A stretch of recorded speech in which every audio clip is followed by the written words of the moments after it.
Hello guys. तो आज हम सर्कुलर मोशन पढ़ते हैं in the influence of external uniform electric field. ठीक है, तो आज के लेक्चर में हम जो है 11th का भी कॉन्सेप्ट रिवाइज करेंगे और आज एक ट्रिक भी सीखेंगे, जी इफेक्टिव का ट्रिक। तो इस सेशन के बाद मुझे नहीं लगता है कि आपको कोई सर्कुलर मोशन इन्वॉल्व विथ इलेक्ट्रोस्टैट्स में कोई प्रॉब्लम होने वाली है। तो ध्यान से देखते रहें इस लेक्चर को।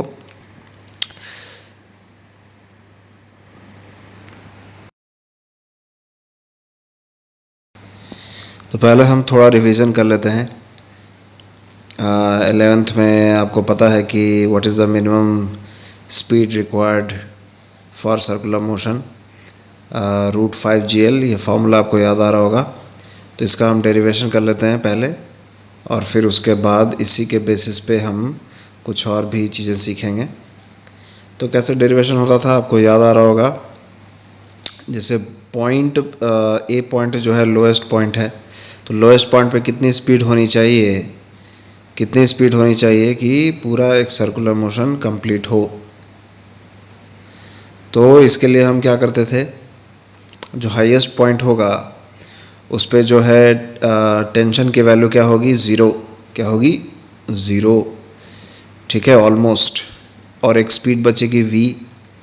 ठीक, और ए पॉइंट पे जो इनिशियल स्पीड ले लिया उसको u ले लिया। तो फिर जो है दो इक्वेशन बनाएंगे हम, एक बी पे न्यूटन्स लॉ लगाएंगे और ए पॉइंट पे जो है ए पॉइंट से लेके बी पॉइंट तक एनर्जी कंजर्वेशन लगाएंगे। तो एनर्जी कंजर्वेशन लगाएंगे, दो इक्वेशन बन जाएगा, उससे हम u की वैल्यू निकाल लेंगे जो मिनिमम स्पीड होगी, क्योंकि हम मिनिमम कंडीशन के लिए निकाल रहे हैं। और मिनिमम कंडीशन पे जो बी पॉइंट है उस पर टेंशन क्या होगा, ऑलमोस्ट ज़ीरो हो जाएगा। तो इस तरीके से हमने निकाला था, ये आपका रिवीजन भी हो जाएगा। और ये हम इसलिए निकाल रहे हैं क्योंकि ये इस लेक्चर के लिए रेलिवेंट है। तो देखो यहाँ जो बी पॉइंट है उस पर जो टेंशन ज़ीरो हो गया, तो सेंट्रीपिटल फोर्स कौन प्रोवाइड कर रहा है, ऑब्वियसली सिर्फ mg है। तो mg इज इक्वल टू क्या हो जाएगा, mv²/r। और यहाँ पे रेडियस कितना है, लेंथ ऑफ द वायर है। तो उस तरीके से v जो टॉप मोस्ट पॉइंट पे वो कितनी आ गई, following the minimal conditions, v is equal to √LG आ गया। ठीक है, इस v को हम एनर्जी कंजर्वेशन को यूज़ करेंगे। बेसिकली वर्क एनर्जी थ्योरम लगा रहे हैं, तो यहाँ पे ग्रेविटी का कितना वर्क हो रहा है, नेगेटिव वर्क हो रहा है, क्योंकि जो है ए पॉइंट से बी पॉइंट तक जाने में ग्रेविटी के अगेंस्ट जा रहे हैं, तो नेगेटिव वर्क हो गया। That negative work is equal to change in kinetic energy. तो initial kinetic energy was ½ mU², final was ½ mv²। So ½ mv² minus ½ mU², work energy theorem. ठीक है, तो यहाँ से जो है हमने निकाल लिया।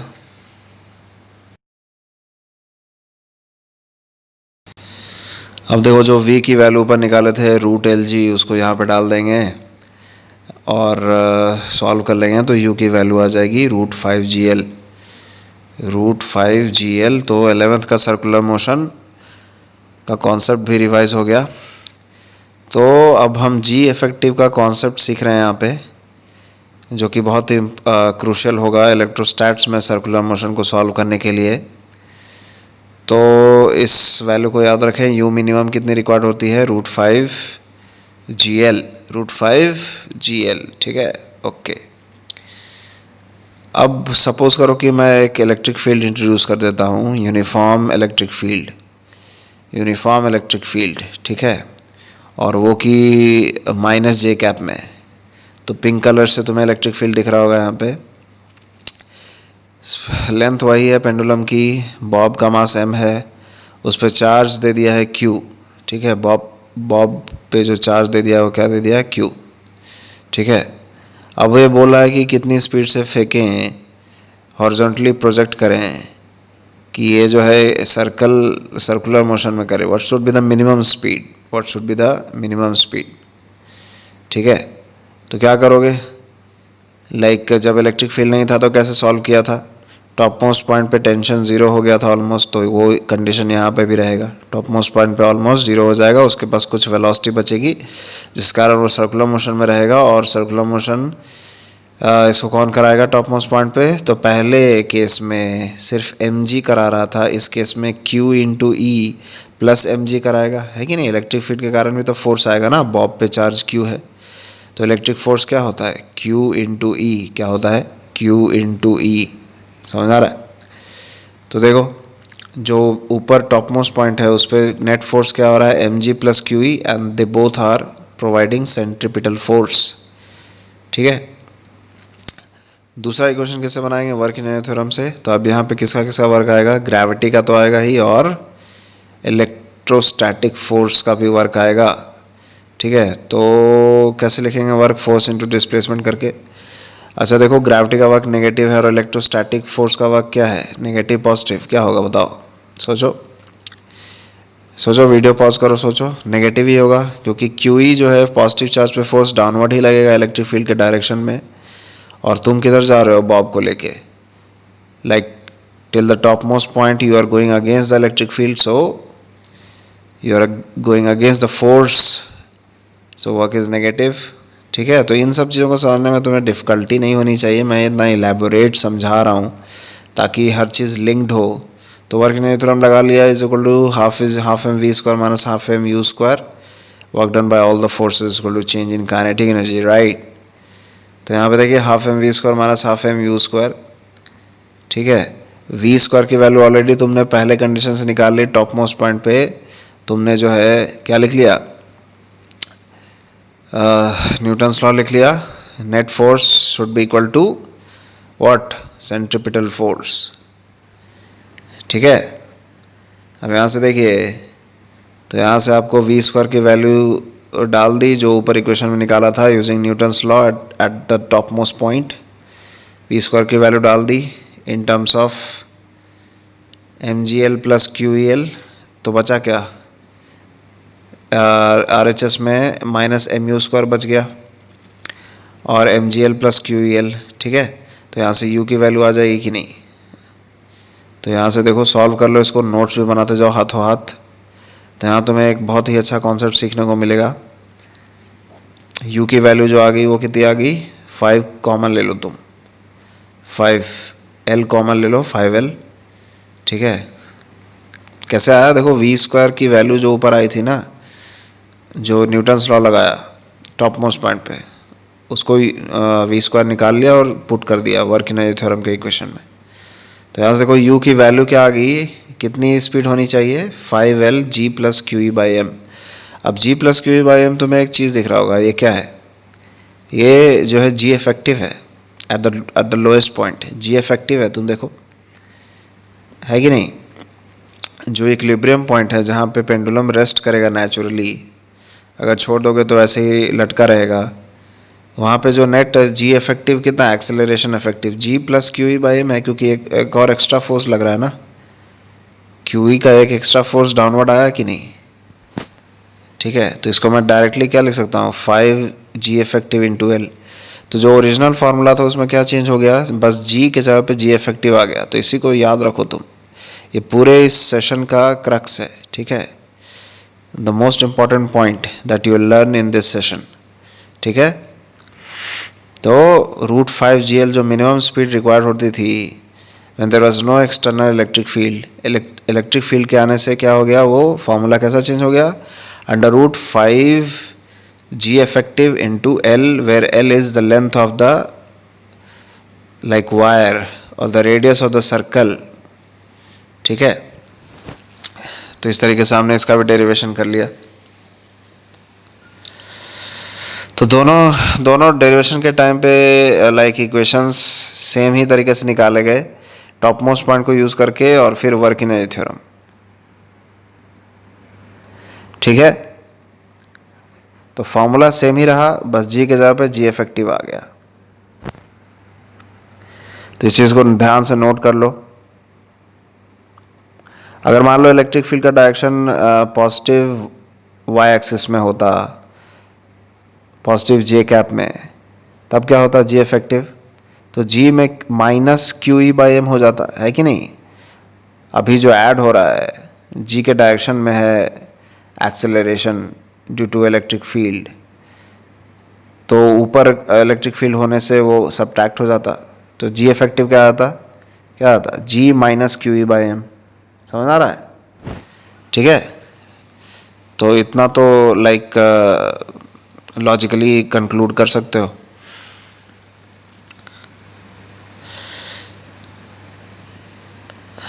अब देखिए यहाँ पे सी पॉइंट एक ले लेते हैं। यहाँ पे सी पॉइंट हॉरिजॉन्टल पॉइंट है।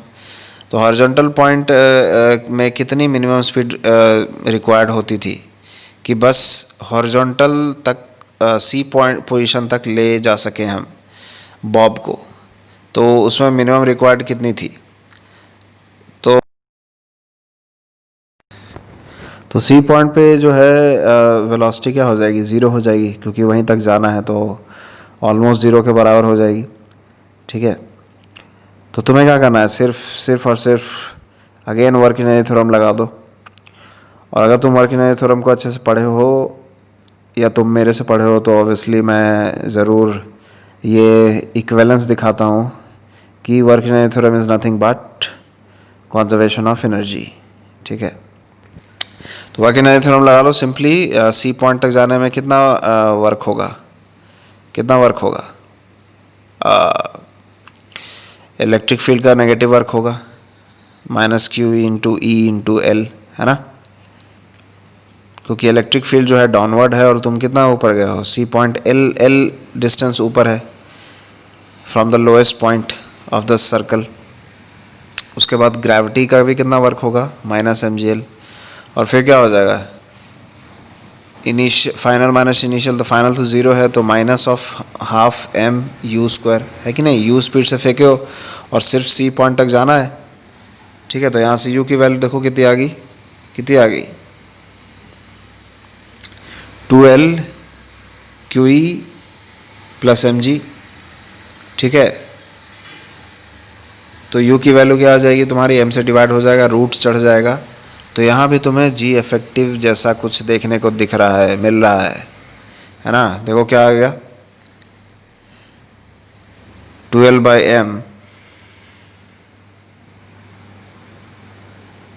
एम को अंदर ले लो ब्रैकेट में,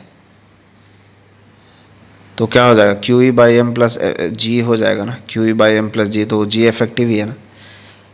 तो देखो इस फॉर्मूले में, और जब इलेक्ट्रिक फील्ड नहीं होता था तो क्या क्या लाइक वैल्यू आती थी, the minimum speed required to make a bob reach point C just become horizontal was √2 GL। तो वो इलेक्ट्रिक फील्ड के एब्सेंस में था। अब इलेक्ट्रिक फील्ड के प्रेजेंट में क्या हो जाएगा, एक यूनिफॉर्म इलेक्ट्रिक फील्ड के प्रेजेंस में √2G इफेक्टिव इंटू एल।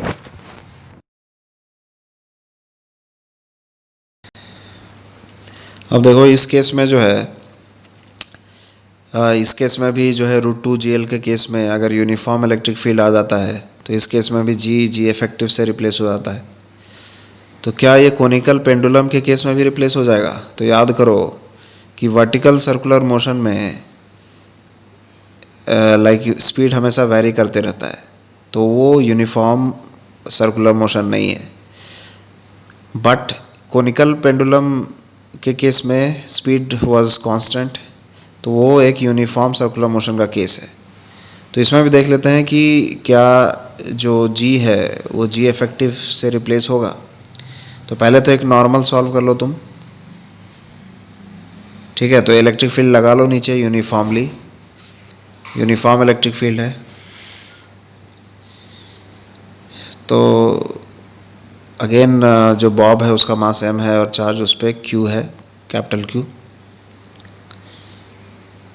तो इस तरीके से हम अगेन जो है फ्री बॉडी डायग्राम। तो देखो डाउनवर्ड डायरेक्शन में कितना फोर्स लग रहा होगा, mg प्लस क्यू ई लग रहा होगा, है कि नहीं। ठीक है ना, तो इलेक्ट्रिक फील्ड भी तो एक फोर्स लगाएगा। और बॉब पे जो चार्ज है वो कितना है, q है, कैपिटल Q, और उसका मास m है। जो टेंशन है थ्रेड में, उसके दो कंपोनेंट आ जाएंगे, वर्टिकल t cos थीटा, एक हॉरिजॉन्टल t sin थीटा। तो वर्टिकल वाला किसको बैलेंस कर देगा, एम जी प्लस क्यू ई को बैलेंस करेगा क्योंकि वाई एक्सिस में स्टैटिक इक्विलिब्रियम है, ठीक है। एक्स एक्सिस वाला जो कंपोनेंट होगा टेंशन का वो क्या प्रोवाइड करेगा, सिंस ये सर्कुलर मोशन में घूम रहा है ना, कोन के बेस पे जो सर्कल बन रहा है उसमें घूम रहा है, तो T sine theta will be providing centripetal force, तो कितना हो जाएगा M we square by R radius, ठीक है। तो रेडियस कितना हो जाएगा एल साइन थीटा, है कि नहीं, रेडियस एल साइन थीटा हो जाएगा। तो तुम्हारे सामने दो इक्वेशन आ गए, T cos theta is equal to m ji plus Q e और T sine theta is equal to m we square by r, where r is radius and radius is l sine theta. Now if I divide these two equations, अगर मैं इन दोनों equation को divide कर दूं तो क्या आ जाएगा, यहाँ से देखो डिवाइड करके देखो तो क्या आ जाएगा, tan theta is equal to m we square by l sine theta into m ji plus Q E, यही आएगा ना, आ जाएगा कि नहीं। देखो m we square by l sine theta और ब्रैकेट में क्या आ जाएगा एम जी प्लस क्यू ई, एम जी प्लस क्यू ई, ठीक है। तो यहाँ से देखिए आप v की वैल्यू निकाल सकते हैं जिस कांस्टेंट स्पीड से वो सर्कल में मूव कर रहा है, तो वो वैल्यू कितनी हो जाएगी, कितनी वैल्यू हो जाएगी, देखो l sine theta into m जी प्लस क्यू ई को क्रॉस मल्टीप्लाई कर दीजिए, तो यहाँ से v की वैल्यू जो आपके पास आ रही है इंटू टैन थीटा और होगा, v की वैल्यू आ रही है under root l sine theta और एक m भी नीचे आ जाएगा। तो तुम्हें दिख रहा होगा, देखो ब्रैकेट वाला जो एम जी प्लस क्यू है उसको m से एडजस्ट करोगे तो g plus Q E by M हो जाएगा, तो बेसिकली वो भी तो g इफेक्टिव ही है ना, जो अभी तक बोलते आ रहे हैं। तो बेसिकली v का फॉर्मूला क्या हो जाएगा, L sine theta g effective into tan theta, और एल साइन थीटा क्या है, रेडियस है, radius of the circle in which the bob is undergoing a circular motion। तो L sin theta can be written as R, तो R G tan theta, और यहाँ पे G क्या हो जाएगा, G इफेक्टिव। देख रहे हो तो हर जगह G इफेक्टिव आ जा रहा है, तो तुम्हारे लिए काम हो गया है आसान। जहाँ पे भी जो भी फार्मूला तुमने 11th में याद किया था उसको तुम G के जगह पे G इफेक्टिव कर लो, क्या कर लो, G के जगह पे G इफेक्टिव कर लो in case of external uniform electric field. ध्यान रहे यूनिफॉर्म, नॉन यूनिफॉर्म में नहीं, क्योंकि नॉन यूनिफॉर्म में क्यू ई की वैल्यू हर पॉइंट पे चेंज होगी, समझ आ रहा है, तो यूनिफॉर्म में ही चलेगा ये ट्रिक। तो देखो अब हम सिंपल वाले केस में भी प्रूफ कर लेते जो तुम 11th में पढ़े होगे, तो उसमें जो वैल्यू आई थी कितनी आई थी, एल साइन थीटा इंटू जी टैन थीटा आई थी, है ना, या आर जी टैन थीटा। तो उसमें भी बिल्कुल सेम सेट ऑफ इक्वेशंस बने थे। टी का हॉरिजॉन्टल कंपोनेंट क्या प्रोवाइड कर रहा था, सेंट्रीपिटल फोर्स, अगर आप ग्राउंड फ्रेम से देख रहे हो तो, और vertical component T cos theta जो है एम जी प्लस क्यू ई को बैलेंस कर रहा था। तो अगेन आप यहाँ पे अब डिवाइड करोगे तो tan theta is equal to क्या आ जाएगा, tan v square by l g sine theta, l sine theta यहाँ पे अगेन रेडियस है, तो वी की वैल्यू क्या आ गई, स्पीड की value under root r g tan theta.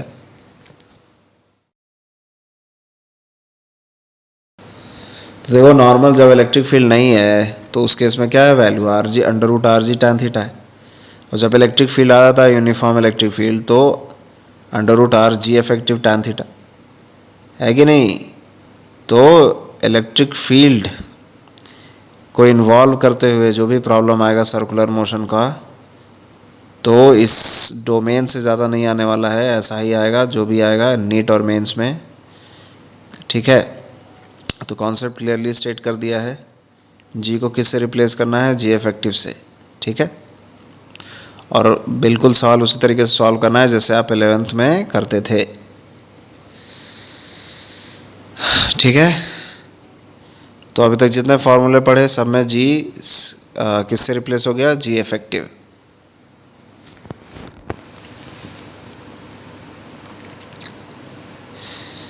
यही मैं लिख रहा हूँ तुम्हारे सामने, तो इस ट्रिक को याद कर लो, ध्यान दे लो,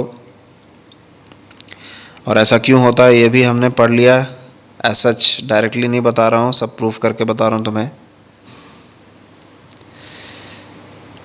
तो अब इसी कॉन्सेप्ट को हम डिफरेंट डिफरेंट सिचुएशन में लगाएंगे। जैसे इलेक्ट्रिक फील्ड ज़रूरी तो नहीं है सिर्फ वर्टिकली अपवर्ड हो या वर्टिकली डाउनवर्ड हो। इलेक्ट्रिक फील्ड तो लाइक टुवर्ड्स लेफ्ट और टुवर्ड्स राइट भी हो सकता है। तो उस केस में क्या होगा? तो उस केस में भी मैं तुम्हें बोलता हूँ कि जी इफेक्टिव से ही रिप्लेस होगा। ठीक है, तो यही तो ट्रिक है, ज़्यादा टेंशन नहीं लेना है, आपको सीधे सवाल सॉल्व करना है और मार्क्स को गेन कर लेना है। बस ये ध्यान रखना है कि इलेक्ट्रिक फील्ड कांस्टेंट होनी चाहिए, इलेक्ट्रिक फील्ड वेक्टर कांस्टेंट होना चाहिए, डायरेक्शन कांस्टेंट होना चाहिए, और जो है मैग्नीट्यूड भी कांस्टेंट होनी चाहिए।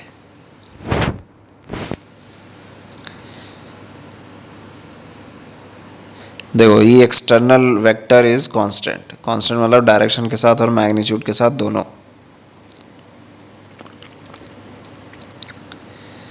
ठीक है, तो अभी कुछ केसेस देखेंगे जहाँ पे आप इसको अप्लाई कर सकते हो जी इफेक्टिव वाले कॉन्सेप्ट को। तो जैसे ये पहला केस है तो ऑब्वियसली इसमें अप्लाई कर सकते हो। इसमें जी इफेक्टिव क्या हो जाएगा? G plus Q E by m, यही होगा ना। अगर बॉब पे क्यू चार्ज है, कैपिटल क्यू, और मास उसका एम है, इस केस में भी अप्लाई कर सकते हो। इसमें जी इफेक्टिव क्या हो जाएगा बताओ? G minus Q E by m. Third वाला केस जैसे ये है जिसमें इलेक्ट्रिक फील्ड जो है अब टुवर्ड्स द राइट है, तो इसमें भी जी इफेक्टिव क्या हो जाएगा? वेक्टर सम आएगा, वेक्टर सम। तो वेक्टर सम क्या होता है? दोनों वेक्टर्स परपेंडिकुलर हैं इलेक्ट्रिक फील्ड के कारण जो एक्सेलरेशन है, और जी, तो under root g square plus Q E by m का whole square, under root g square by plus Q E by m का होल स्क्वायर। ठीक है, तो लेफ्ट हो या राइट हो यूनिफॉर्म है तो चल जाएगा। लेकिन इस केस में नहीं लगा सकते हो जैसे जो पिंक वाला केस है, क्योंकि इसमें इलेक्ट्रिक फील्ड नॉन यूनिफॉर्म है। देखो ऊपर जो इलेक्ट्रिक फील्ड लाइन्स है वो ज़्यादा डेंस है, मतलब ऊपर इलेक्ट्रिक फील्ड स्ट्रेंथ ज़्यादा है, नीचे ये रेयर हो गए हैं इलेक्ट्रिक फील्ड लाइन्स, तो मतलब नीचे इलेक्ट्रिक फील्ड स्ट्रेंथ कम है। ठीक है, तो यूनिफॉर्म होना चाहिए बेसिकली। और जो इक्विलिब्रियम पॉइंट है ये भी चेंज हो जाएगा इन केस ऑफ थर्ड और फोर्थ, है ना, क्योंकि टेंशन जो होता है वो हमेशा क्या होता है? जी इफेक्टिव के अगेंस्ट होता है। जैसे इलेक्ट्रिक फील्ड वर्टिकली अपवर्ड है या डाउनवर्ड है, तो क्या हो जाएगा बेसिकली? टेंशन वर्टिकली क्या होगा? अपवर्ड होगा, जो कि जी इफेक्टिव को बैलेंस करेगा। तो अगर जी इफेक्टिव थोड़ा किसी एंगल पे है तो टेंशन भी एंगल पे हो जाएगा, है ना, जो कि तुम्हारा कौन सा केस है? थर्ड और फोर्थ। तो देखो थर्ड में जी इफेक्टिव की वैल्यू निकाल दी मैंने, उस तरीके फोर्थ में भी जी इफेक्टिव वही होगा, क्या होगा? Under root g square plus Q E by m का होल स्क्वायर, वेक्टर सम होगा ना। जी और क्यू ई बाई एम जो है वो उनके बीच में क्या है? 90 डिग्री का एंगल है। तो कोई टफ नहीं है, सिंपल सा कॉन्सेप्ट है, इसको पकड़ के चलें। अभी एक दो सवाल ले लूँगा तो और भी ज़्यादा क्लियर हो जाएगा। और इस सेशन में जितने भी सवाल लेंगे तो आसान से लेके टफ सवाल सारे हो जाएंगे, तो सारे एग्ज़ाम्स के लिए कवर हो जाएगा, नीट, मेंस, एडवांस। ठीक है, तो अभी तक का जितना कॉन्सेप्ट सिखा दिया उसके लिए नीट के लिए तो काफ़ी है ये। अब हम जो पढ़ेंगे, जो सवाल करेंगे वो मेंस और एडवांस के लिए लाइक ज़रूरी है। तो यहाँ पे देखिए, मान लो इलेक्ट्रिक फील्ड का जो डायरेक्शन है वो इस तरीके से है, टुवर्ड्स राइट। तो देखो जी इफेक्टिव जो होगा एक एंगल पे आएगा, आया कि नहीं आएगा? तो उसको बैलेंस करने के लिए टेंशन भी एक एंगल पे हो जाएगा। तो पहले ही बात तो कितनी एंगल पे होगा ये निकालना है, फिर जी इफेक्टिव क्या है। उसके बाद फिर हम ये सवाल करेंगे कि यू मिनिमम कितनी होनी चाहिए एट द लोएस्ट पॉइंट ताकि सर्कुलर मोशन पॉसिबल हो सके। ठीक है, सर्कुलर मोशन पॉसिबल हो सके तो उसके लिए यू मिनिमम कितनी होनी चाहिए, और यू क्या है ये मैंने फिगर में दिखा दिया है। तो जी इफेक्टिव क्या होगा? Simple vector sum. तो कितना हो जाएगा, under root g square plus Q E by m का whole square, under g square plus Q E by m का whole square. Q e is the electric force and q e by m is acceleration due to electric force। ठीक है, तो यहाँ से फिर से figure बना लेते हैं। अच्छा एक बात बताओ कि जो है जी इफेक्टिव निकाल लिया तो tan थीटा क्या होगा, tan theta is basically angle between resultant. अब थीटा कौन सा माने हो तुम, थीटा अगर क्यू ई के साथ मानते हो तो उसके साथ ऐसे डिफाइन हो जाएगा, और थीटा अगर तुम एम जी के साथ माने हो तो वो भी डिफाइन हो सकता है। तो देखते हैं थीटा क्या माना हूँ मैं।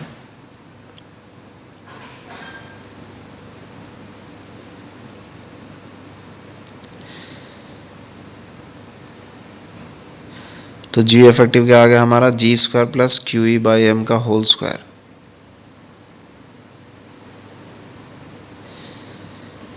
अब देखो यहाँ पे जी और क्यू ई को 90 डिग्री बना दिया, रिजल्टेंट बना दूंगा एक। देखो रिजल्टेंट बीच में आ गया, थीटा जो है जी के साथ माना है तो tan थीटा क्या हो जाएगा, क्या हो जाएगा, q E by m g, q E by m g हो जाएगा। तुम ट्रायंगल में देख सकते हो tan थीटा क्या होगा, परपेंडिकुलर अपॉन बेस, बेस क्या है जी, परपेंडिकुलर क्या है क्यू ई बाई एम, तो q E by m g आ जाएगा, q E by m g आ जाएगा tan थीटा। ठीक है, तो थीटा क्या आ जाएगा, tan inverse of q E by m g, tan inverse of q E by, मतलब कि थ्रेड भी इतने एंगल पे ही टिल्ट हो जाएगा to balance the like force, effective force due to the electric field and gravitational field। ठीक है, तो मान लो कि जो बैलेंसिंग पॉइंट है, जो इक्विलिब्रियम पॉइंट है, अब एक नया इक्विलिब्रियम पॉइंट हो जाएगा, तो उस पे जो वेलोसिटी हो गई वो कितनी हो गई, v।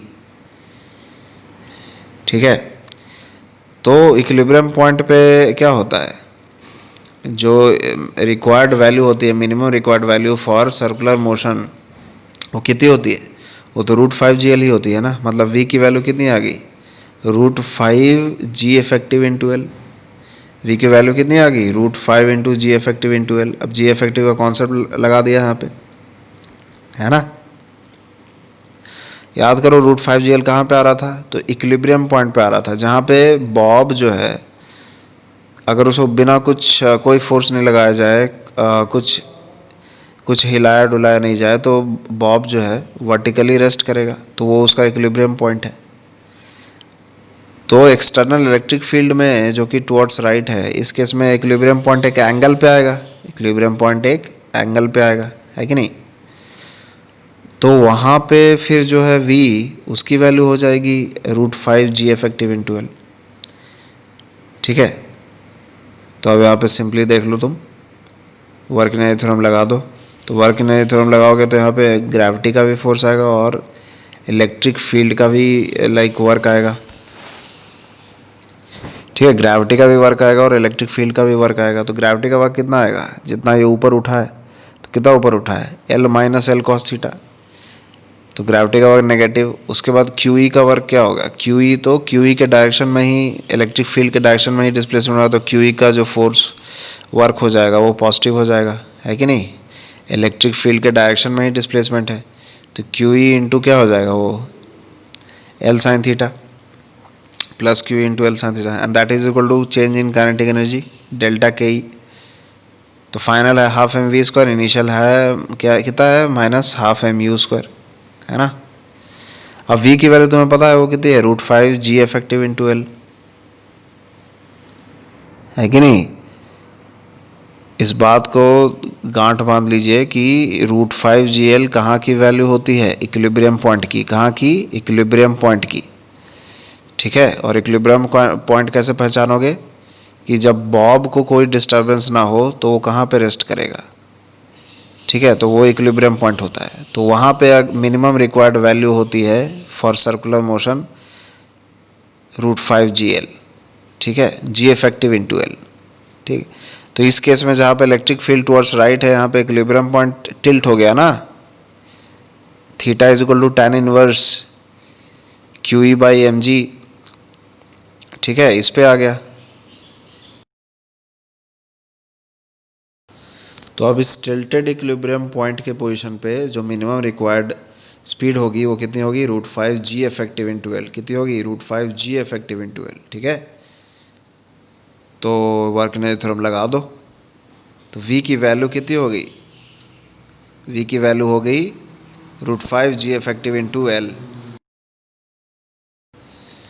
और u की वैल्यू है जो सर्कुलर मोशन का जो लोएस्ट पॉइंट है वो u वहाँ पे दिया हुआ है, और वही तुम्हें निकालना है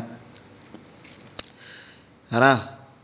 तो देखो, एक वर्कनेल थ्योरम लगाए तुमने, ग्रेविटी का वर्क डन लिखा, इलेक्ट्रिक फोर्स का वर्क डन लिखा, v तुम्हें पता ही है √5g effective into L, u की वैल्यू आ जाएगी, आ जाएगी नहीं आ जाएगी। तो इस तरीके से एक बड़ा सा आंसर आ गया है। लेकिन अगर ऐसा सवाल आपके पास आता है जहाँ पे स्पीड लोएस्ट पॉइंट पे पूछ दिया हो, तो यूजिंग इक्विलिब्रियम पॉइंट का मिनिमम स्पीड रिक्वायरमेंट आप जो है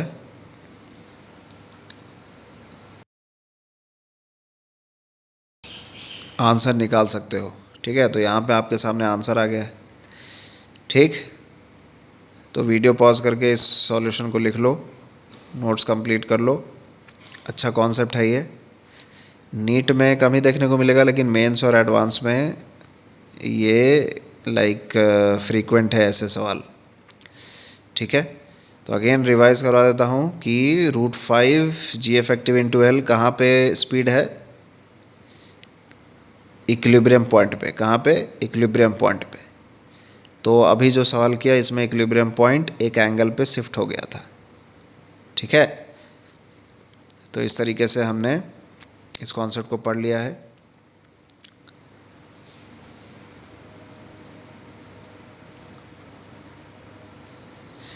अब देखो, इसी केस में हम कोनिकल पेंडुलम को भी स्टडी कर लेते हैं। तो वर्टिकल सर्कुलर मोशन तो यहाँ पे भी नॉन यूनिफॉर्म होगा, लेकिन कोनिकल पेंडुलम इस केस में क्या हो सकता है, वो यूनिफॉर्म सर्कुलर मोशन हो सकता है, उसमें स्पीड कांस्टेंट हो सकती है। ठीक है, तो यूनिफॉर्म सर्कुलर मोशन में जो वेलोसिटी का जो आएगा फॉर्मूला, वो क्या आएगा, तो अगेन सिंपल है, जी इफेक्टिव से रिप्लेस हो जाएगा, है कि नहीं।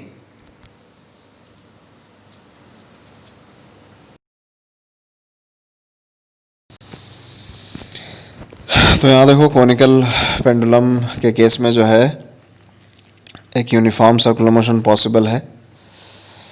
तो यहाँ पे हम निकालते हैं कि जो है अगर इलेक्ट्रिक फील्ड राइटवर्ड डायरेक्शन में हो या लेफ्टवर्ड डायरेक्शन में हो, तो इस केस में जी इफेक्टिव का यूज़ कैसे करना है।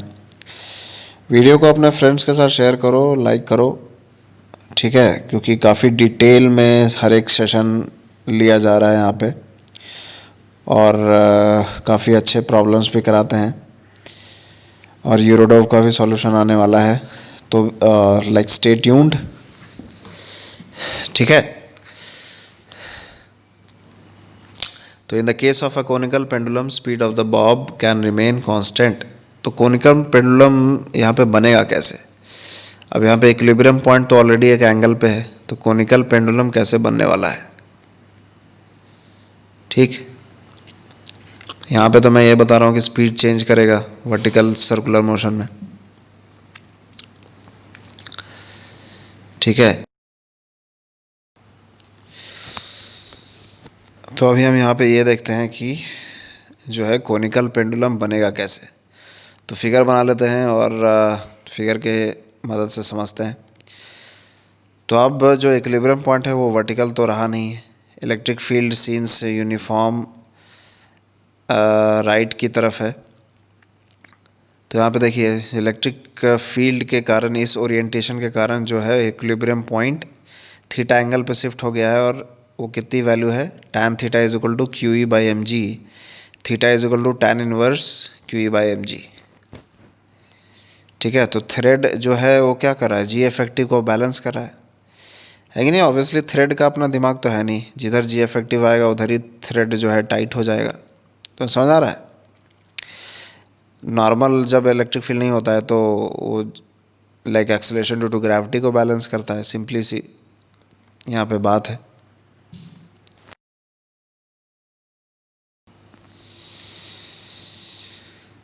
तो यहाँ पे देखिए हम अभी फिगर बनाएंगे किस तरीके से कोनिकल पेंडुलम वर्क कर रहा है इस केस में।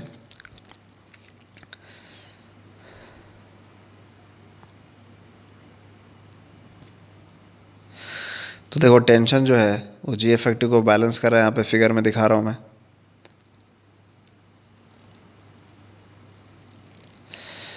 कमेंट करते रहो और जो भी कोई डाउट हो तो कमेंट में पूछ लिया करो। इससे मेरा भी मोटिवेशन बना रहता है कि मैं और भी अच्छा कंटेंट लाऊं, है कि नहीं। तो beneficial for both of us. तो यहाँ पे देखो ये किस तरीके से कोनिकल पेंडुलम बनेगा। तो यहाँ पे देखो, यहाँ पे दिखा रहा हूँ तुम्हें। ये देखो इस तरीके से ये कोनिकल एक सरफेस कट करेगा, इमेजिनरी सरफेस। ठीक है, तो राइटवर्ड एंड तुम्हें दिखा दिया मैंने अभी, 2 एंड दिखा दिए कोनिकल पेंडुलम के प्रोसेस में।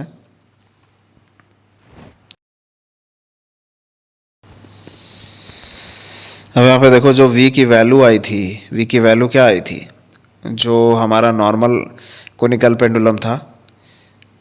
तो सारे वैल्यूज़ को याद रखिए। आपको मैंने पहले ही बताया कि सारे वैल्यूज़ में, सारे फॉर्मूले में, ठीक है, बेसिकली आपको क्या करना है, g को g इफेक्टिव से रिप्लेस करना है। तो v की जो वैल्यू आई थी वो क्या आई थी, आर जी टैन थीटा आई थी ना, याद आ रहा है। तो are g effective tan theta हो जाएगा। ठीक है, और g इफेक्टिव की वैल्यू तुम निकाल ही चुके हो, कितनी है, √g² प्लस QE/m का होल स्क्वायर। और टैन थीटा की वैल्यू भी तुम निकाल चुके हो, कितनी है, QE/mg। कितनी है, QE/mg।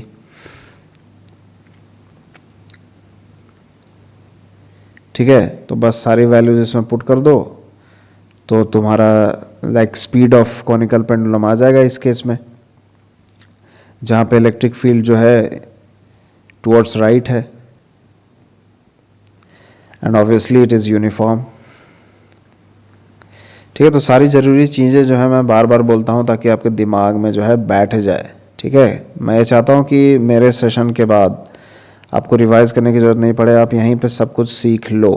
ठीक है, तो देखो रेडियस कितना हो जाएगा, L sin थीटा। ऑब्वियसली तुम्हें ट्रायंगल दिख रहा होगा जहाँ पे थीटा है, मेंशन किया हुआ है मैंने। तो रेडियस क्या हो गया, परपेंडिकुलर हो गया। लेंथ ऑफ द थ्रेड क्या हो गया, हाइपोटेनियस हो गया। तो कॉम्पोनेंट ले लीजिए। ठीक है, L sin थीटा रेडियस के बराबर आ जाएगा। तो रेडियस के जगह पे L sin थीटा लिख दिया। जी इफेक्टिव की वैल्यू डाल दूंगा, देखो यहाँ पे QE/m का होल स्क्वायर प्लस जी का होल स्क्वायर। ठीक है, टैन थीटा की वैल्यू डाल दूंगा। टैन थीटा की वैल्यू क्या आई थी, QE/mg। ठीक है, टैन थीटा की वैल्यू क्या आई थी, QE/mg। तो डाल देंगे यहाँ पे।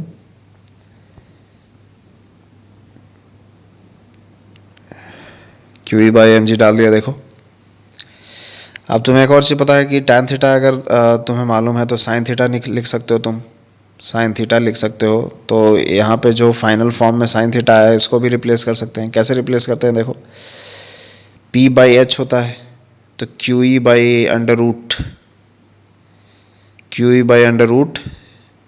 QE² प्लस mg का होल स्क्वायर,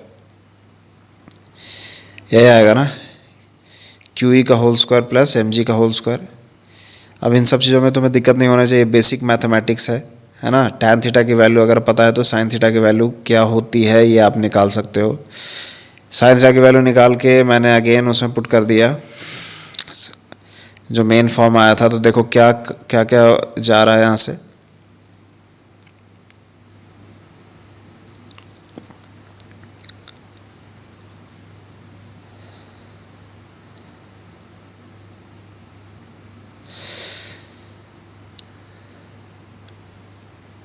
तो यहाँ से तुम्हें दिख रहा हो QE/m का जो होल स्क्वायर, उसको क्या ले सकते हैं, QE का whole square by m square. LCM ले सकते हैं तो ऊपर क्या आ जाएगा, QE का होल स्क्वायर प्लस mg का whole square by m square आ जाएगा। m स्क्वायर रूट के बाहर आ जाएगा। तो देखो एडजस्ट करके लिख दिया मैंने, और वो m जो है उसके साथ एडजस्ट हो जाएगा। एक और QE/mg है।